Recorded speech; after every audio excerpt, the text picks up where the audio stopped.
ফুয়াদ হন্তদন্ত হয়ে মধুর রুমে আসতে সমুদ্র উঠে দাঁড়ায়। মধু এখনো নিজেকে সামলাতে পারেনি, প্রচুর ভয় পেয়ে আছে। ওর পাশে বসে আছে তিন্নি আর রাহি। মিতুল পাশে দাঁড়িয়ে আছে বিরক্তিকর মুখ করে। ফুয়াদ এসে মধুকে জিজ্ঞেস করলো কি হয়েছে। মধু কোনো সারা শব্দ করলো না, ভয়ে জড়সড় হয়ে বসে রইল। প্রয়োজনে কথা না বললে মেজাজ খারাপ হওয়াটাই স্বাভাবিক।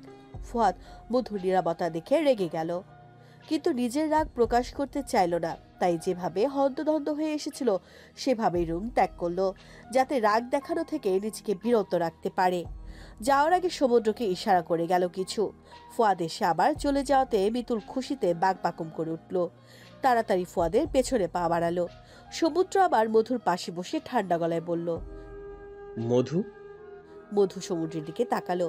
মধু সমুদ্রের প্রশ্ন জানে, এতক্ষণ অনেকবার করেছে একই প্রশ্ন, কিন্তু মধু বলতে পারেনি। ওর মনে ভয় জেগেছে, যদি সব জেনে ভাইয়ার হাতে তুলে দেয় ওকে। মধু বলল, আমরা বাসায় ফিরে যাব কবে? ফিরে যেতে চাইছো নাকি? কয়েকদিন চলে গেল, আর ভালো লাগছে না। ঠিক আছে, কিন্তু নিচে তুমি। আপনারা কি ব্রেকফাস্ট করেছেন? আমার খুব খিদে পেয়েছে। সমুদ্র একটা লম্বা শ্বাস ফেলে তাকিয়ে রইল মধুর ভীত মুখের দিকে। মধু ওকে কিছুই বলবে না, ও বুঝতে পারছে, তাই ওকে এড়িয়ে যাচ্ছে কথায়। সমুদ্র মধুর দিকে তাকিয়ে উঠে দাঁড়ালো। আমাদের কারো খাওয়া হয়নি, নিজেকে শান্ত করে বাইরে আসো, এখন সবাই খেতে যাব। মধু মাথা নাড়িয়ে সম্মতি দিল। সমুদ্র বেরিয়ে গেল। তিনি এবার চেপে ধরল মধুকে। মধু আগে হলে হয়তো সব বলতো, কিন্তু এখন বলল না। তিনি অসহায় মুখ করে তাকিয়ে থেকে ওকে নিয়ে বাইরে এলো। খাবার টেবিলে বসেও মধু এদিক ওদিক তাকাচ্ছে বারবার। তাড়াতাড়ি খাওয়ার চেষ্টা করছে, বেশি তাড়াতাড়ি করতে গিয়েই গলায় আটকে ফেললো খাবার। গলায় খাবার আটকে চোখ উল্টিয়ে ফেললো। টেবিলে সবাই খাওয়া বাদ দিয়ে চমকে ওঠে মধুর অবস্থা দেখে। ফুয়াদ এতক্ষণ মধুর কাণ্ড কারখানা দেখছিল, বারবার ওর ভীতু চাহনি এদিক ওদিক ঘুরছিল। ও ওকেই লক্ষ্য করছিল। আচমকা এমনটা হয় ও নিজেও চমকে উঠে যে মধুকে ধরবে সেই চিন্তাও নেই। হতবুদ্ধি চোখে তাকিয়ে আছে মধুর ব্যাক্কেলপনা দেখে। রাহি মধুর গলায় মালিশ করে দিচ্ছে, তিন্নি ওকে পানি খাইয়ে দিল। মধু এক ঢোক পানি খেয়ে গলায় হাত চেপে ধরে চোখ বন্ধ করে রইল। মধু আর কিছুই খেলো না, উঠে চলে গেল। ফুয়াদ ওর যাওয়ার দিকে তাকিয়ে নিজেও পিছু নিল। মধু গলার ওড়না খুলে মাথা ও মুখ ঢেকে দ্রুত রুমে যাচ্ছে। ও এগিয়ে এসে পেছন থেকে মধুর হাত চেপে ধরে সিঁড়ির গোড়ায় থামিয়ে দিল। মধু যেন কারেন্টের শক খেলো, এমন করে আটকে উঠল। ফুয়াদ মধুর হাত ধরতেই ওর ভয় পাওয়া টের পেয়ে গেছে। ও মধুর সামনে এসে দাঁড়িয়ে পড়ল। আমি এত ভয় পাচ্ছ কেন? আপনি আমার পিছু নিয়েছেন কেন? পিছু নিলাম কোথায়? আমি তো তোমার সামনে দাঁড়িয়ে আছি। হাত ছাড়ুন। হাত ছাড়ানোর চেষ্টা করে বলল মধু। মধুর হাত মোচড়ানো দেখে ফুয়াদ আরো শক্ত করে ধরল। আগে অ্যান্সার দাও, ভয় পেলে কেন? মধু হাতের ব্যথায় কান্না করে দিল। এর আগেও একবার ফুয়াদ এমন শক্ত করে হাত ধরে ব্যথা করে দিয়েছিল। মধু ফট করে সেই কথাটা মনে পড়ে গেল। ও কটপট চোখে তাকালো ফুয়াদের দিকে আর বলল দাঁতে দাঁত চেপে, আপনার আর কত রূপ দেখতে হবে বলেন তো? মানে? আপনি তো গিরগিটি থেকে দ্রুত রং বদলান। সব রূপ বদলালেও ভালোবাসার রূপ একই। হাত ছাড়ুন, ব্যথা পাচ্ছি। কঠিন মুখ বজায় রেখেই বলল মধু। ফুয়াদ ওর চোখ ভর্তি পানির দিকে চেয়ে বলল। অশ্রুসিক্ত নয়ন, রাগান্বিত মুখশ্রী একসাথে দুই রূপ বজায় রেখেছে। দারুণ তো, আই অ্যাম ইমপ্রেসড। হার মেরে মধু অসহায় মুখ করে ফেললো। ফুয়াদ মধুর হাত ছাড়ল না, ওভাবেই সামনে হাঁটতে লাগলো। মধু ওর হাতের টানে নিজেও পা মেলাতে লাগলো। ফুয়াদ ওকে নিয়ে রুমে এসে দরজা লক করে বলল, এবার বলো, বাইরে কাকে দেখে এত ভয় পেয়েছো? কাকে ভীতু চোখে খুঁজেছো? কার থেকে নিজেকে লুকাতে চাইছো? মধু মাথা নিচু করে বসে আছে বেডে। ফুয়াদ ওর সামনে দাঁড়িয়ে ওর নিচু মুখশ্রীর দিকে তাকিয়েছিল। ফুয়াদ ওর সামনে ফ্লোরে হাঁটু গেড়ে বসে ওর হাত নিজের হাতের মুঠোয় নিয়ে নরম স্বরে বলল, মধু। মধু ফুয়াদের ডাকে চমকে উঠল। ওর হাতের স্পর্শে কেঁপে উঠল প্রতিটা লোমকূপ। চোখ তুলে সরাসরি তাকালো ফুয়াদের চোখের দিকে আর বলল, একটা কথা রাখবেন? একটা কেন, তুমি বলে হাজারটাও রাখবো। আজকে এই মুহূর্তেই ঢাকা ব্যাক করবেন? আজকে ঘুরতে যাওয়ার প্ল্যান ছিল সবার, কিন্তু হঠাৎ করেই সব ক্যান্সেল করে ফুয়াদ ঢাকা ফিরে যাওয়ার সিদ্ধান্ত জানালো। যা শুনে মিতুল খেপে গেল। হঠাৎ কেন এমন করে ফিরে যাওয়া হবে? গতবার বান্দরবান থেকেও এইভাবেই ফুয়াদ ফিরেছিল ট্যুর থেকে, এবারও তাই। রাগে ওর মস্তিষ্ক কাঁপছে। কেন জানি ওর মন বলছে এর পেছনে মধুর কারসাজি আছে। মিতুল নিজের রাগ এসে খাটাচ্ছে নিজের টলি ব্যাগের ওপর। মধু রেডি হয়ে দাঁড়িয়ে আছে, ওর মুখ ঢাকা। ওকে মুখ ঢেকে রেডি হয়ে দাঁড়িয়ে থাকতে দেখে সবাই চোখ কপালে তুলে তাকিয়ে আছে। ফাহাদ এগিয়ে এসে বলল, মৌমাছি ভাবি, তুমি মুখ ঢেকে রেখেছো কেন? সবার মনে মধুকে দেখে যে প্রশ্নোদয় হয়েছিল তা ফাহাদ জিজ্ঞেস করে বসল। তাই আর কেউ জিজ্ঞেস করলো না, সবাই মধুর উত্তর শোনার অপেক্ষায় রইল।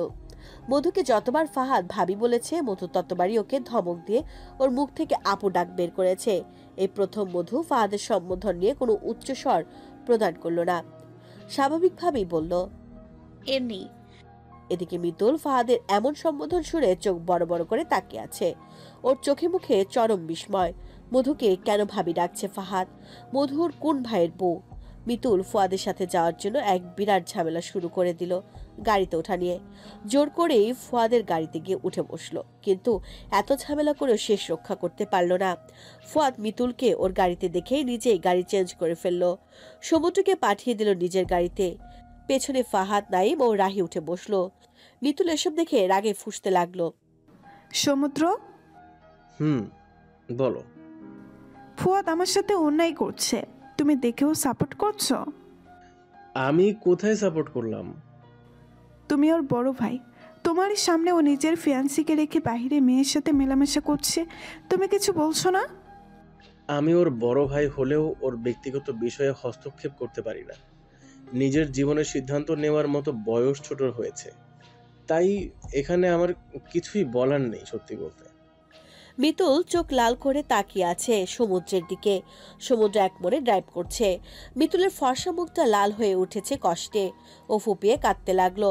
পেছন থেকে রাহি হতভম্ব হয়ে ওদের কথা শুনলো। রাহি বাদে সবাই ফুয়াদের ব্যাপারটা জানতো। রাহি হঠাৎ এসব শুনে স্তব্ধ হয়ে গেল। চমকিত গলায় নাইমকে জিজ্ঞেস করলো, এসব কি বলছে? নাইম রাহির হা করা মুখটা বন্ধ করে দিল। রাহি লজ্জা পেয়ে মুখ বন্ধ করে বলল, ফুহাদ ভাইয়ের জীবনে কে আছে?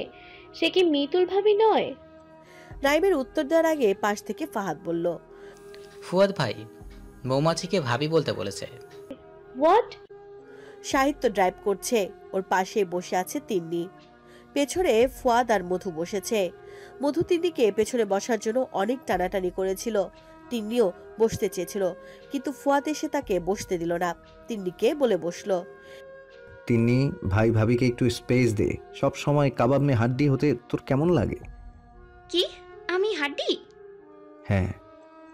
মধু, আমি এখানে বসতে পারবো না, আমি সামনে বসি। এ কথা বলে তিন্নির সামনে গিয়ে বসেছে। ফুয়াদ বাঁকা হেসে মধুর পাশে গিয়ে বসতে যাবে। মধু দাঁত কিরমির করে ফুয়াদের দিকে তাকিয়ে গাড়ির সিটের মাঝখানে শক্ত হয়ে বসে আছে। এমন ভাবে বসেছে যেন ফুয়াদ কোনো পাশ দিয়ে ওর পাশে বসতে না পারে। ফুয়াদ কোনো তালবাহানা না করে বাম পাশ দিয়ে উঠে গেল। মধু সরে বসছে না দেখে ভেতরে পা না রেখে আগে মাথা ঢুকিয়ে মধুকে উদ্দেশ্য করে বলল, সুইট হার্ট, আমার গা ঘেঁষে বসতে তোমার এত ভালো লাগে যে নড়ছই না। মধু আগুন গরম চোখে তাকালো ওর দিকে। ফুয়াদ ভয় পাওয়ার মতো মুখ করে বলল, রাগী মুখটা দেখতে পাচ্ছি না, মিস করছি। মুখ খোলো, একটু তোমার রাগ মাখা মুখটা দেখি। মধু চোখ সরিয়ে নিল, কিন্তু সরে বসলো না। সুইট হার্ট, সরে আমাকে বসতে দাও, নচেত তোমার স্থান হবে আমার কোলে। অবশ্য তোমাকে কোলে করে রাস্তা পাড়ি দেয়া আমার জন্য আনন্দ ও রোমাঞ্চকরই হবে।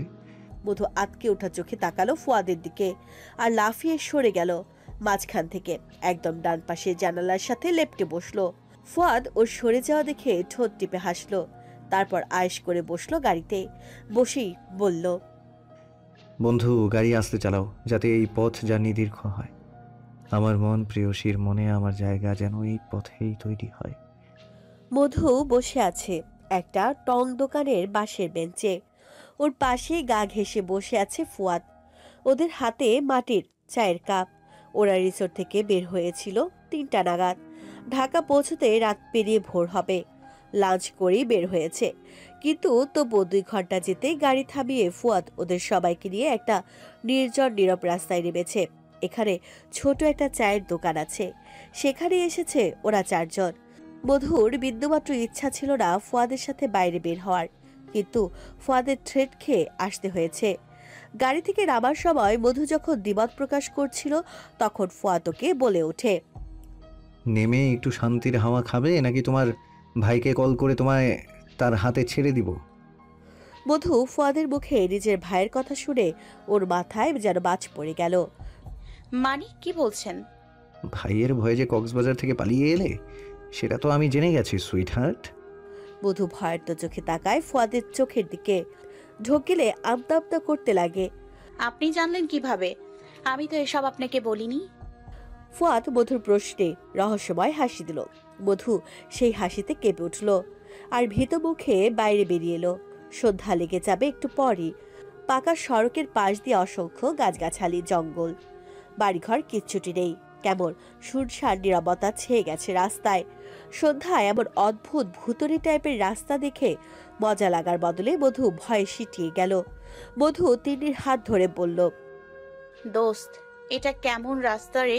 মনে হচ্ছে এই রাস্তায় মানুষ খুন করে রাখে। কেমন টাইপের দেখতো, এখানে কেউ নামে? তিনি ফোন বের করে ফটাফট ছবি তুলছে। ওর কাজ দেখে মধুর আরো রাগ হলো। সাহিত্য আর ফুয়াদ আগে আগে হেঁটে চায়ের দোকানে বসে গেছে। একটা বয়স্ক লোক বসে আছে চায়ের দোকানে। মধু এই দোকান দেখে আরো টাসকি খেলো। এমন শুনশান ভুতুড়ে রাস্তায় এই বয়স্ক লোকটা দোকান দিয়ে বসে আছে। এখানে চা খেতে আসবে কেন? চায়ের সাথে কলাও পাউরুটি দেখা গেল, আর কিছু নেই। মধুর মনে হলো এটা ভূতের রাস্তা, আর ভূতেদের সর্দার এই বয়স্ক লোকটা। তার এই দোকানে মানুষ না আসলেও ভূতেরা ঠিকই আসে। এসব চা খাবার হয়তো তাদের জন্য রাখা হয়েছে। ঘন ঘন পলক ফেলে তাকিয়ে আছে দোকানের দিকে। চা ঠান্ডা শরবত হয়ে গেল সুইট হার্ট। পাশ থেকে ফুয়াদের ফিস ফিস আওয়াজ কানে আসতেই মধুর চিন্তা ভ্রষ্ট হলো। ও চায়ে এক চুমুক দিল। ও দেখলো আসলে চা একদমই ঠান্ডা হয়ে গেছে। ও এক চুমুক দিয়ে সেটা আর খাওয়ার ইচ্ছা বোধ করলো না। ফেলে দিতে চাইলো, পাশ থেকে কেউ ছো মেরে ওর কাপ টেনে নিল। মধু রুষ্ট চোখে তাকালো ফুয়াদের দিকে। ফুয়াদ সাহিত্যের সাথে কথা বলছে আর ভাবলেশীরভাবে ওর ঠান্ডা চা এক চুমুকে সাবার করেছে। মধু নাক ছিটকে তাকিয়ে রইল ফুয়াদের দিকে।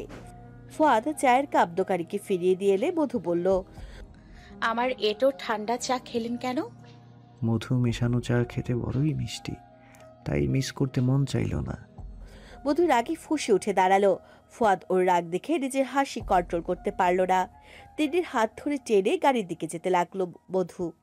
পেছন থেকে ফুয়াদ চেঁচিয়ে বলে উঠল, মধু চা খেয়ে লোভ হয়ে গেল। এখন থেকে চিনি নয়, মধু হবে চায়ের উপকরণ। আমরা তাহলে মধু চা খাবো। এই চা শুধু আমার জন্য বরাদ্দ। তিন্নি ছবি তুলে রাহিকে পাঠিয়ে দিয়েছে। রাহি সেসব ছবি দেখে হায় হুতাশ করছে। ওদের রেখে কেন ওরা রাস্তায় গাড়ি থামিয়ে ঘুরছে। এসব শুনে মিতুল টান দিয়ে ফোন কেড়ে নেয়। তিন্নি অনেকগুলো ছবি পাঠিয়েছে। সেখানে একটা ছবি ফুয়াদ আর মধুর পাশাপাশি বসে আছে। সেটা দেখে ওর গা জ্বলে উঠল। ও আগুন চোখে ছবিটার দিকে তাকিয়ে আছে। মিতুল সমুদ্রের দিকে তাকিয়ে বলল, গাড়ি থামাও। সমুদ্র আচমকা চিৎকার শুনে তাড়াতাড়ি ব্রেক কষে বলল, কি হয়েছে? আমি এই গাড়িতে যাব না, আমি ফুয়াদের সাথে যাব। সমুদ্র সহ গাড়িতে থাকা বাকিরা চোখ বড় বড় করে বিস্ময় নিয়ে ওর দিকে তাকালো। রাহি অবাক কণ্ঠে বলল, তুমি কি পাগল হয়ে গেছো? মাঝ রাস্তায় নেমে বলছো এই গাড়িতে যাবে না? এখানে ফুয়াদ ভাইয়া কোথা থেকে আসবে? ওরা আমাদের পরে রওনা দিয়েছে, তার মানে এখনো এই রাস্তা পাড়ি দেয়নি। তাই আমি ওদের গাড়ির অপেক্ষা করব এখানে দাঁড়িয়ে। সমুদ্রের মেজাজ গরম হয়ে গেল মিতুলের ছেলে মানুষই কথা শুনে। সমুদ্র শান্ত গলায় মিতুলকে বলল, মাঝ রাস্তায় সিন ক্রিয়েট করো না মিতুল, গাড়িতে এসে বসো।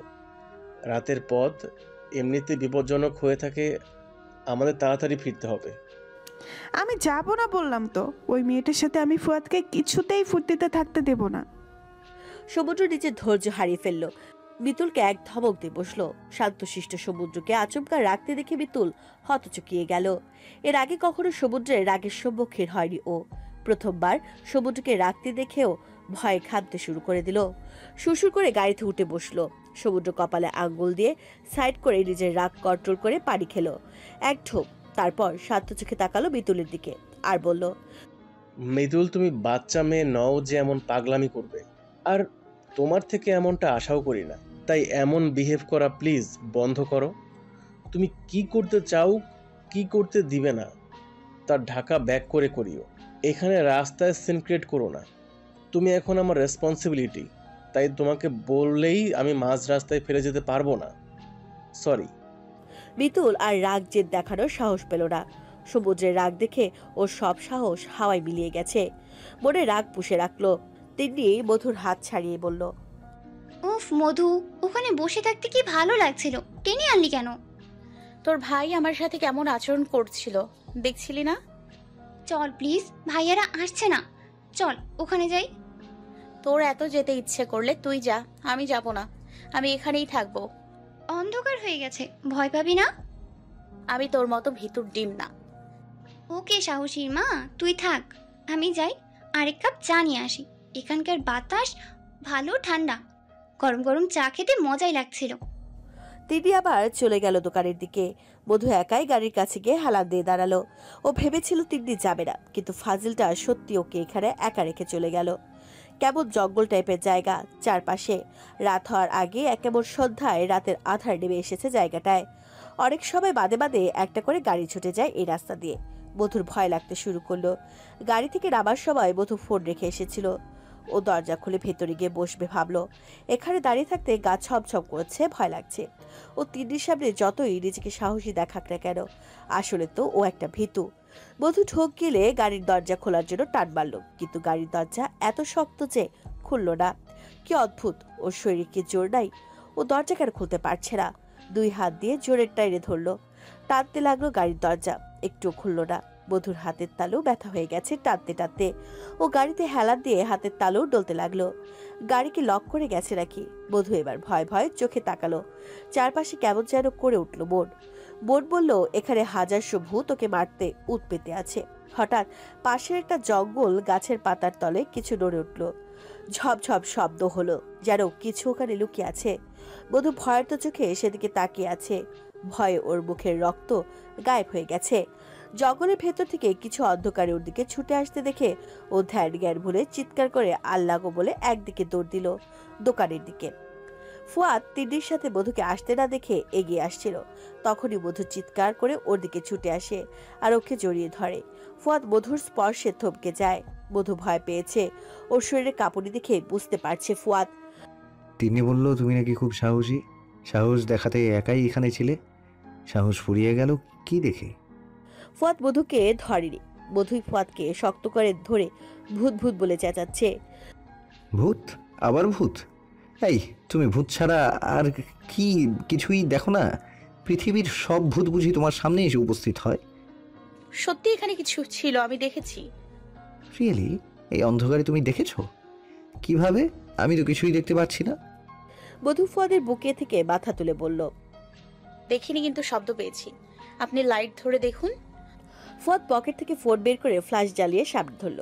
সামনে গাড়ির সাথে লেপ্টে একটা সাদা ধপধপে পশমের বিড়াল ছাড়া বসে আছে। লাইটের আলোতে বিড়ালটা ওদের দিকে তাকিয়ে আছে। বিড়ালের চোখ জলজল করে উঠছে। সেই চোখ দেখে মধু আরেক চিৎকার দিয়ে ফুয়াদের বুকের শার্ট খামচে ধরে ওর বুকের সাথে আরো নিবিড় ভাবে মিশে যায়। ও গড, ওই তো ভূত বিড়াল রূপ নিয়ে আমাকে আক্রমণ করতে আসছে। ওই কিউট বিড়াল ছানা তোমাকে আক্রমণ করবে? সিরিয়াসলি? হ্যাঁ, দেখেন না কেমন সাদা আর চোখ কেমন জলজল করছে। ও মাই গড, তাড়াতাড়ি এখানে থেকে চলুন, এটা আমাকে মেরে ফেলবে। এইটুকু বিড়াল ছানা তোমাকে মেরে ফেলবে? হ্যাঁ। সুইট হার্ট, ভয় পেলে তুমি এত কাছে আসবে জানলে আমি নিজেই তোমায় ভয় দেখাতাম ভূত সেজে। মধুর ভয়ের মধ্যে ও রাগি চোখে তাকালো ফুয়াদের দিকে। আমার দুর্বলতার সুযোগ নিতে চাচ্ছেন? সুযোগ তো তুমি নিচ্ছ। দেখো, আমি কিন্তু তোমায় টাচ করিনি, উল্টো তুমি আমার একটু বেশি কাছে চলে এসেছো। মধু খেয়াল করলো ফুয়াদ ওকে সত্যি ধরেনি। ও নিজে দুই হাত দিয়ে ফুয়াদকে ধরে রেখেছে। আর ফুয়াদ এক হাতে ফোন ও অন্য হাতে শূন্য। ও লজ্জায় ফুয়াদের শার্ট ছেড়ে দিয়ে সরে দাঁড়ালো। ফুয়াদ মধুর দিকে তাকিয়ে বলল, এত লজ্জা পাওয়ার কিছুই নেই, আমিই তো। আপনি তো মানে কি? আপনি বলেই তো লজ্জা পাচ্ছি। তাই শুনেছি মেয়েরা ভালোবাসে যাকে তার কাছে লজ্জা পায়। তুমি কি আমায় ভালোবাসো? No, never. তিন্নি আর সাহিত্য মধুর চিৎকার সুরে এগিয়ে এসেছে। তিন্নি বিড়াল ছাড়া দেখে সেটা বাসায় নিয়ে যাবে বলে জেদ ধরল। মধু ভয়ে সেটার ধারের কাছেও যাচ্ছে না, আর এদিকে তিন্নি সেটা বাসায় নেওয়ার ইচ্ছা পোষণ করছে। তিন্নি মধুর ভীত মুখ দেখে ফিস ফিস করে বলল। দোস্ত, তুই না ভয় পাস না কিছুতে? মধু চমকে তাকালো তিন্নির দিকে। তিন্নির দাঁত কেলিয়ে ওর দিকে তাকিয়ে আছে, চোখে মুখে শয়তানি স্পষ্ট। তিন্নি সামনে ভয় গোপন করে বলল, আমি মোটেও ভয় পাইনি। তাহলে চিৎকার করলো কে? আমি দিয়েছি, কিন্তু সেটা তোর ভাইয়ের জন্য। ভাইয়ার জন্য মানে? মধু সুযোগ বুঝে ফুয়াদের ঘাড়ে দোষ চাপানোর চেষ্টা করতে লাগলো। ও নিজে ভীতু, সেটা প্রমাণ করতে দিল না। তিন্নির দিকে তাকিয়ে বলল, তোর খবিশ ভাই হঠাৎ এসে আমাকে ভয় দেখিয়েছে। আমি ভূতের ভয় পাই না, কিন্তু তোর জলজ্যান্ত ভূত ভাইকে ভয় পাই। তিন্নির চোখ ছোট ছোট করে হতবুদ্ধি নয়নে মধুর দিকে তাকিয়ে আছে। তিন্নির মুখের ভঙ্গি বলে দিচ্ছে ও বিলিভ করেছে ওর কথা, তাই আরো ফুয়াদের দোষ দিতে লাগলো আর মনে মনে নিজেকে বাহবা দিতে লাগলো। কি বুদ্ধি তার! মধু দাঁড়িয়ে আছে দাঁত কেলিয়ে, আর তিন্নি মুখ কালো করে। সাহিত্য বিড়াল ছানা ধরে গাড়ির পেছনে মালপত্র রাখার জায়গায় রাখলো। তিন্নি এই বাচ্চাটা রেখে যাবেই না। বিড়ালকে ইঞ্জেকশন দিতে হবে ঢাকা গিয়েই। ওর জেদের কাছে সবাই পরাজিত। তিন্নির অনেক দিনের ইচ্ছা ছিল বিড়াল পোষা, এখানে এখন সেই আশা পূরণ হবে। ওরা আর এখানে টাইম পাস করলো না, সবাই গাড়িতে উঠে বসলো। এবার মধুকে সামনে বসতে হলো ফুয়াদের পাশে। ফুয়াদ ড্রাইভিং করবে, মধু বসবে না বলেও লাভ হয়নি। ওকে জোর করার জন্য ফুয়াদ তো আছেই। গাল ফুলিয়ে মধু বসে আছে সামনে। ফুয়াদকে অনেক বলে জানালা খুলতে পেরেছে। ফুয়াদ জানালা খুলতেই চাইছিল না। তখন মধু রাগ দেখিয়ে বলেছে, নিজে জোর খাটাতে তো আমার উপর ভালোই পারেন। আমি কিছু বললে মানা করেন কেন? আমি বলছি না আমার ভালো লাগছে না, জানালা খুলে দিন, তাও আপনি ঘাড়তারামি করছেন। মধুর রাগী কণ্ঠস্বর শুনে ফুয়াদ বিনা বাক্যে জানালা ওপেন করে দিয়েছে। তখন থেকে মধু জানালার দিকে মুখ করে এক দৃষ্টিতে রাতের অন্ধকারে রাস্তা দেখে চলেছে। ফুয়াদ মধুর দিকে ড্রাইভিং এর ফাঁকে ফাঁকে তাকাচ্ছে। তা দেখে মধু ঘাড় কাত করে পেছনে তিন্নির দিকে তাকালো। তিন্নি হেডফোন কানে দিয়ে ফোন টিপছে, পাশে সাহিত্য ফোন টিপছে। দুনিয়ার খেয়াল দুজনেরই নেই। মধু ডাকলো তিন্নিকে। তিন্নি হেডফোনের জন্য ওর ডাক শুনলো না। মধু আবার ডাকলো তিন্নি, এবারও রেসপন্স করলো না। সাহিত্য হেডফোন ছাড়া থাকায় ওর কথা শুনলো, কিন্তু ওকে ডাকছে না, তাই সেদিকে খেয়াল না দিয়ে মেসেঞ্জারে মনোযোগ দিল। মধু রাগে দাঁত কিরমির করে তাকিয়ে আছে তিন্নির দিকে। সিট বেল্ট খুলে মধুর মন চাচ্ছে পেছন দিকে গিয়ে তিন্নির ফোন জানালা দিয়ে ফেলে দিতে। পেছনে মনোযোগ না দিয়ে আমার দিকেও তো মনোযোগ দিতে পারো। মধু কটমট চোখে তাকালো ফুয়াদের দিকে। ফুয়াদের ঠোঁটের করে হাসির রেখা ফুটে উঠেছে। মধু সোজা হয়ে বসলো, তারপর কটমট করে তাকিয়ে রইল ফুয়াদের দিকে। ফুয়াদ ওর চোখের দিকে তাকিয়ে বলল, এত রেগে আছো যে? খিদে পেয়েছে নাকি? মানে? তুমি তো খিদে সহ্য করতে পারো না। খিদে পেলে নাকি রেগে আগুন হয়ে যাও, আশেপাশে সবার সাথে অকারণে ঝগড়া করো। মধু মুখ বিস্মিত করে তাকিয়ে আছে ফুয়াদের দিকে। ওর খিদে পেলে ওর মন মেজাজ খিটখিটে হয়ে যায়, এটা ঠিক। তখন অকারণেই রাগ লাগে, কিন্তু এখন তো ফুয়াদের করার চাহনির যন্ত্রণায় ওড়ে গেছে। এটা তো খিদের জন্য নয়। খিদে পেয়েছে, কিন্তু খুব বেশি নয়। অনেক ফাস্টফুড আনা হয়েছিল, সেগুলো খাওয়া হচ্ছে। আর ও অকারণে ঝগড়া করে এমন কথা কেন বলল? এমনটা ও কবে করেছে? ফুয়াদ মধুর কটপট চোখের দিকে তাকিয়ে বলল, সুইট হার্ট, তোমার রাগান্বিত দৃষ্টি আমায় ড্রাইভ করতে বাধা দিচ্ছে। এমন করে তাকিয়ে থাকলে তো অ্যাক্সিডেন্ট করে ফেলবো। চোখের দৃষ্টি একটু নরম করো। কার সাথে ঝগড়া করেছি? কি বললেন ওসব আপনি? মিথ্যে কথা কেন বললেন?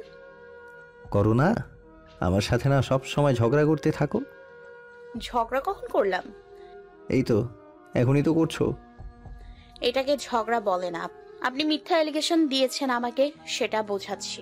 আমি তো সব মেনে নিব না। সব মেনে নিতে কে বলেছে? শুধু আমার ভালোবাসা মেনে নাও, তাহলেই হবে। দরকার পড়লে সব মেনে নিব, কিন্তু তবু এটা মেনে নিব না কখনোই।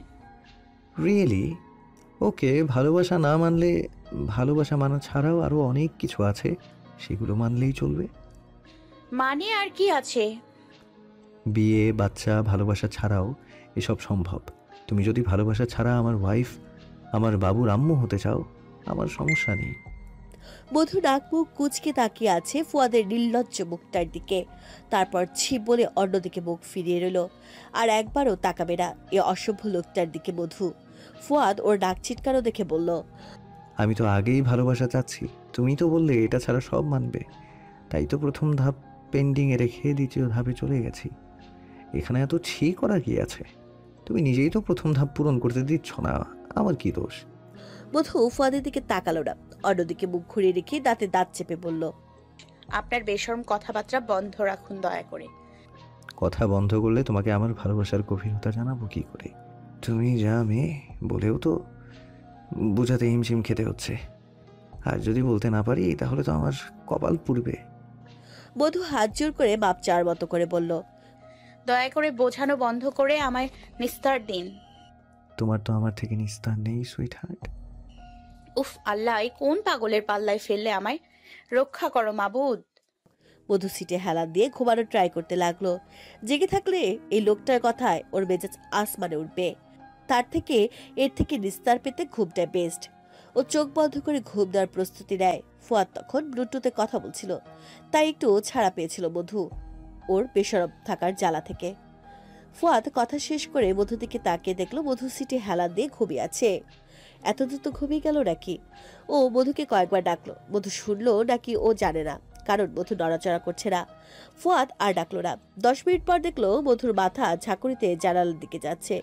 ও তাড়াতাড়ি জানালা বন্ধ করে দেয়। এবার আরো বিপদ হয়, মধুর মাথা ঝাঁকুনিতে সেখানেই বাড়ি খাচ্ছে। আর মধু ঘুমের ঘরে বিরক্ত হয়ে কপালে মাথায় হাত বুলিয়ে আবার সোজা হচ্ছে। ফুয়াদ গাড়ি ব্রেক করে সাহিত্যকে সামনে আসতে বলল। তিন্নিরও ঘুম পাচ্ছিল। হঠাৎ ভাইয়ের ডাকে গাড়ি থেকে নেমে সামনে আসতে হয়। বিরক্তিকর মুখ করে নেমে দাঁড়ায়। তিন্নি মধুর পাশে দাঁড়িয়ে বলল, এটা ঘুমালো কখন? বলে তিনি মধুর কাঁধে হাত রেখে ঝাঁকুনিয়ে নিয়ে উঠাতে যাবে। ফুয়াদ ওকে থামিয়ে দেয়। কি করছিস? না উঠলে এই পিছনে যাবে কি করে? উঠাচ্ছি। সেটার জন্য আমি আছি তো। বলে ফুয়াদ ঘুমন্ত মধুকে বাজা কোলে তুলে সোজা হয়ে দাঁড়ায়। তিনি ভাইয়ের দিকে তাকিয়ে বলল, ভাই, তুমি তো মধুর প্রেমে কঠিনভাবে আক্রান্ত হয়ে গেছো। মধুকে যেদি মেয়ে ও যদি তোমার এই অগাধ ভালোবাসার মূল্য না দেয়, তখন তুমি কি করবে? মেরে ফেলবো। চমকে উঠে তিন্নি চোখ কপালে তুলে ঢোক গিলে বলল, মানে কিছু না। ফুয়াদ মধুকে নিয়ে পেছনে এসে বসে। মধুর মাথা ওর কোলের উপর রেখে ওকে পা ভাঁজ করিয়ে শুয়ে দেয় সিটে। মধু ঘুমের মধ্যে ফুয়াদের পেটে মুখ গুজে 2 হাতে ওকে জড়িয়ে ধরে। ফুয়াদ মধুর চুলে হাত বুলিয়ে দিতে লাগে। ঘুমের মধ্যেই মধুর খুব আরাম লাগতে শুরু করে। চুলে হাত বুলিয়ে দিলে ওর ঘুম ভালো হয়। এখনো তাই হচ্ছে। এত নড়াচড়ার মধ্যেও পাতলা ঘুমের মধুর আজ খুব ভাগলো না। তিনি আর চোখে ভাই ও মধুর দিকে তাকিয়ে আছে। ভাই তার বন্ধুকে অসীম ভালোবাসে। যদি মধু তা মেনে না নেয় তখন কি হবে? মেরে ফেলবো। কানে বেজে উঠল তিন্নি। ও ঢোক গিলে বিড়বিড় করতে লাগলো, হি আল্লাহ, মধুকে ভাইয়ার ভালোবাসা বুঝার তৌফিক দাও। ঢাকা পৌঁছতে পৌঁছতে 1টা বেজে যাবে। এখন বাজে 10টা। ফাহাদ এখনই খাবার জন্য ঝামেলা করছে। বিস্কুট, কেক, ঠান্ডা সবকিছুই আছে, তাতে তার হচ্ছে না। তার এখন অন্য কিছু লাগবে। সমুদ্র পেছন ঘুরে এক ধমক দিয়ে থামিয়ে রেখেছে। বিতুল সমুদ্রের ধমক খাওয়ার পর আর একটা কথাও বলেনি। 2 ঘন্টা যাবৎ বোমার মতো বসে আছে। কখনো চোখ বন্ধ করে থাকে, কখনো বাইরে তাকিয়ে থাকে। রাগ প্রকাশ করার মতো কিচ্ছু পাচ্ছে না, আবার এমন শান্ত হয়েও থাকতে পারছে না। ফাহাদের সাথে নিজেও খাবার আর্জি করলো। রাইবের কাঁধে মাথা রেখে ঘুমাচ্ছে রাহি। এবার ফাহাদ রাহির কাঁধে মাথা রেখে ঘুমানোর চিন্তা করলো। বিতুল তিন্নিকে কল করলো। তিন্নি ঘুমাবে বলে ভাবছিল। বিতুলের কল পেয়ে বেজার বিরক্ত হলো, কিন্তু কেন জানি রিসিভ করতে ইচ্ছে করলো, তাই রিসিভ করলো। হ্যালো তিন্নি, তোমরা কোথায় এখন? আপু, বাইরে অন্ধকার, আমি বুঝতে পারছি না। ফুয়াদকে জিজ্ঞেস করো। ভাইয়া ঘুমায়। ঘুমাই কেন? ড্রাইভ করছে কে? সাহিত্য ভাইয়া। ফুয়াদের সাথে কি তুমি বসেছ? না, আমি আর সাহিত্য ভাইয়া সামনে বসেছি।